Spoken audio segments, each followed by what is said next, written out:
Deputy Chief Charles Hampton Jr., Hampton. Good afternoon. First, again, I would like to offer my condolences to the families of the victims of this tragic incident. March 16th, a total of 8 innocent lives were violently taken by the hands of one lone killer. The Atlanta Police Department continues to offer our support to the Asian American and Pacific Islander communities. We've been in contact via Chief Bryant with many of the civic leaders of these communities. As you all know, there was definitely a joint operation that led into the swift apprehension of the suspect. Within 3 hours of our last homicide, this individual was captured. And it could not have been done without the efforts of our state and federal partners. As a result of that, though, we still have an investigation that is still ongoing. Our investigation is separate from the Cherokee County's investigation. Our investigation is slightly different. We had 4 Asian females that were killed.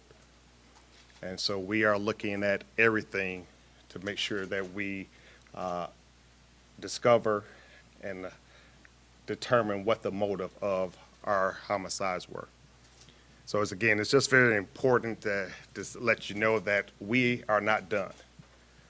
In most cases of homicides, we don't have a quick apprehension. There's usually a lengthy investigation, especially when there's involving multiple victims. And so, again, we're still working very diligently and to ascertain all the facts so we can have a successful prosecution, because that's what's most important now. I was hoping that we would be able to release the names of the victims, but we are not able to do that this time. And the reason is we need to make sure that we have a true verification of their identities, and then that we make the proper next of kin notification. And so again, I thought we were going to be able to do that, and out of respect of the lives and of the family, we want to make sure that we do that privately before we release the names of our victim publicly. Again, we can have a couple of questions, but again, it's very important that everyone knows that, our investigation has not concluded and is still ongoing. So, is the investigation into a possible hate crime, is that still on the table? Our investigation is looking at everything, so nothing is off the table for our investigation. We got a lot of reaction yesterday after Cherokee investigators said that right now they don't think it's a hate crime and that this suspect had a bad day and said some things about sexual addiction. And some people criticized that for them saying it so early and for what he said. I know you cannot speak for the people who said that, but what is APD's position on that? I don't have a position. Like I said, I'm only going to comment about our investigation. And again, we're not prepared to talk a lot about what has been said because, again, we're not trying to try the case in public. This is, again, it's a tragic, and again, we try to remember that 8 families are impacted by this. And we wouldn't be doing justice by putting a lot of this information out in the public, and especially if, in our cases, where the next of kin has not been notified.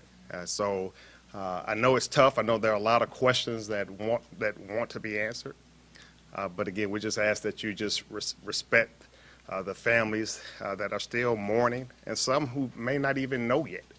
And so that's the real key part of for our victims, that our victims' next of kin have not been officially notified. Do you anticipate being able to identify the victims tonight, having reached all of the family members? I'm sorry? Do you anticipate being able to release the identity? As soon as we verify and make those notifications, we're working with the Consular Office of the Republic of Korea also to make that verification. But as soon as we are 100% sure and notifications have been made, we will definitely release those So names. that'll likely go beyond today? Yes, yes, ma'am. And is that the main thing, because they're in a different they're from a different country, that's the main holdup? That creates part of the delay, yes. Is there any indication that the suspect had been to those spas before? I'm sorry? Is there any indication the suspect had visited those spas previously? Right now, early in our investigation, it appears that he may have frequented those locations, yes. Both of them, Yes, frequently? yes. And that's what I was gonna ask you, is there anything more about the suspect? Did he have encounters at those locations, or with any of the victims that you know? Not right now, I can't be able to answer that. But you believe he had been physically at both of those? I can say that he had frequented both of those locations, yes. Are you able to say that he targeted the specific individuals that he actually shot and killed? I will not say that. Again, I would just say that unfortunately, they were at that location. I can't say that he specifically targeted those individuals.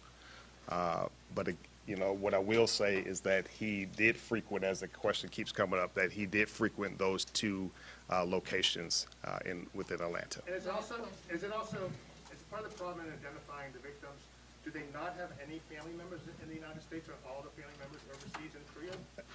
I'm not saying that. It's, again, we just want to make sure that we do our due diligence of that.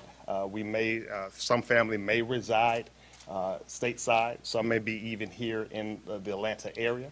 But again, we want to make sure that we do our due diligence to make sure that the identification of the victims have been handled Have first. you ever been called to that location, those locations before? I'm sorry? Have police ever been called to those locations? Again, I think that was addressed last week. I mean, we've had we've had some incidents there, calls there, but again, that's not why we're here, so.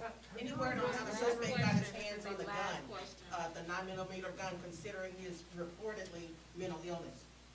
I'm not sure about any mental illness. All we do know is that he did purchase the gun the day of the incident. Thank you. The suspect? You investigators interviewed?